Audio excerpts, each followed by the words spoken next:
Hey, what we've got here is a repair that I wanted to put out on a 2004 Yamaha Outboard with the tilt trim motor stop repair. They call it a tilt lever tilt stop.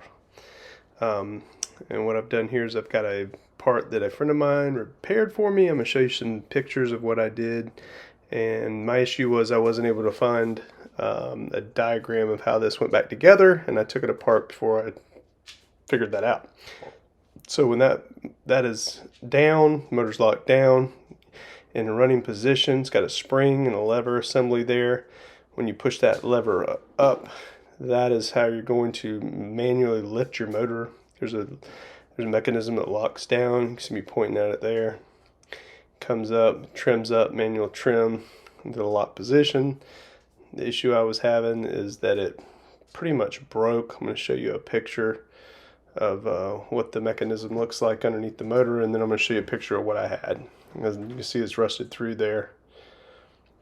So I had a friend of mine repair that for me. The issue is I put it back and didn't know how the orientation of the lever and the spring went, which is, there's a picture I found on the internet, and here's a picture of the final product and another picture of that, and then I'll show you how this mechanism works. Got a friend of mine here helping me do this. Just pull it up. Spring's gonna pull it down into position, and then when the lever's in the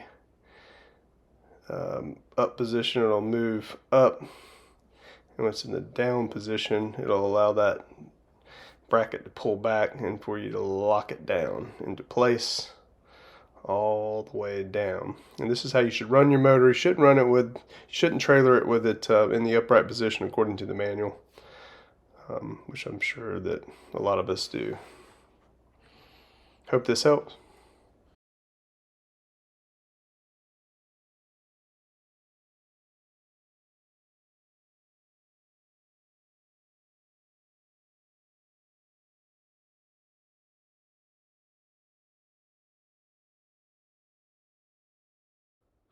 What I'm going to show you here is on the port side of the assembly. Um, where I'm going to point first is a C-clip that holds that the shaft that runs into that bracket there. You'll see me pointing there. That's the C-clip holds that. And then on the starboard side, there is a mechanism that screws onto the lever I'm pointing to there that holds the spring and the lever assembly. The spring's on the port, and then the lever's on the starboard side.